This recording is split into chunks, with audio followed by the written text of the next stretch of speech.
कार्तिक शुक्ल पक्ष की षष्ठी तिथि के दिन छठ पर्व मनाया जाएगा। दीपावली के 6 दिन बाद यह छठ पर्व का महापर्व प्रारंभ हो जाता है। छठ पूजा में छठी मैया के साथ साथ सूर्यदेव की भी आराधना की जाती है। छठ के दौरान सूर्यदेव को अर्घ्य दिया जाता है ताकि भगवान सूर्यदेव और छठी मैया की कृपा हमारे बाल बच्चों पर बनी रहे। छठी मैया कौन थी, आइए सबसे पहले हम आपको ये बता देते हैं।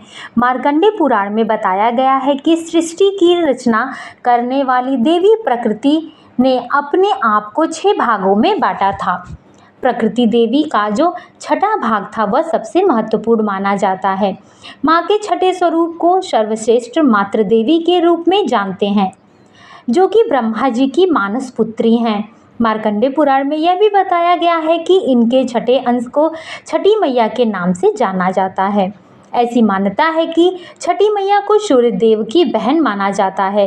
इस वजह से छठ के इस दिन और इस पर्व पे छठी मैया और सूर्यदेव दोनों की पूजा की जाती है।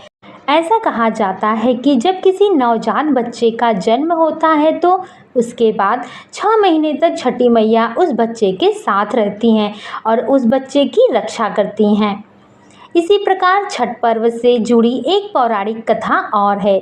इस कथा के अनुसार एक राजा था जिसका नाम प्रियव्रत थे, जिसके कोई संतान नहीं थी। इसके बाद महर्षि कश्यप ने पुत्रष्टि यज्ञ कराकर उनकी पत्नी मालिनी को यज्ञाहुति के लिए बनाई गई खीर दी।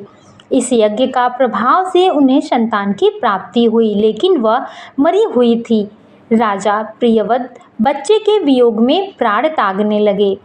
उस वक्त ही वहाँ देवसेना प्रकट हुई और कहा, हे राजन, आप मेरी पूजा करें और बाकी लोगों को भी मेरी पूजा करने के लिए प्रेरित करें। संतान की इच्छा रखने वाला राजा ने देवी षष्ठी का व्रत किया, जिसके प्रभाव से उन्हें संतान की प्राप्ति हुई। जब से संतान की कामना के लिए भी छठ पूजा करने लगे सभी लोग। छठ पूजा पर्व को लेकर एक और कथा प्रचलित है। जब पांडव अपना सारा राजपाट हार गए तब भगवान कृष्ण ने द्रौपदी को छठ व्रत करने को कहा था। द्रौपदी ने छठ का व्रत किया और उनकी मनोकामनाएं पूर्ण हो गई। पांडवों को अपना राजपाट वापस मिल गया। तब से यह छठ पूजा का प्रचलन चला आ रहा है। छठ पूजा बहुत ही प्रभावशाली पूजा में से एक माना जाता है, जो स्त्रियां अपने पुत्र की लंबी आयु तथा आरोग्य आयु के लिए उनकी छठी मैया की पूजा करती हैं। छठी मैया सदैव उनके पुत्रों की रक्षा करती हैं। कहा जाता है कि छठ पूजा बहुत ही प्राचीन पूजा है और हमारे परंपरा में यह पूजा सदियों से चली आ रही है। तो छठ पूजा की आप सभी लोगों को हार्दिक शुभकामनाएं।